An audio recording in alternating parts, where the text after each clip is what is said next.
That's not the salvation. He's the salvation, and this is what's coming from him. What Israel knew on the banks of the Red Sea was not just God's power, but God's presence with them. That's what they're singing about. God had become their salvation. The Lord is my strength and my song and has become my salvation. Do you hear the journey in those words? From where they were to where they now are. They started with sort of a vague deism, right? There's a God, and he's their strength and their song. He's the object of their hope and worship. Amen, great. But then this God who they know to be all, to be all those things, to be their hope, to be their song, to be their strength, became salvation to them personally.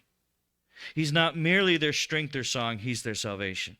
You're listening, and so you see that, I think this is something hopefully you can identify with. They came from a vaguely religious place, and then they had a personal encounter with the living God, and they stood there and said, whoa, and they burst out into song. You're listening to me in a church. You've gathered here, and so our context is people that on some sense mutually affirm there is a God, and his proper place is to be worshipped. But do you know him? You know truths about him, but do you know him?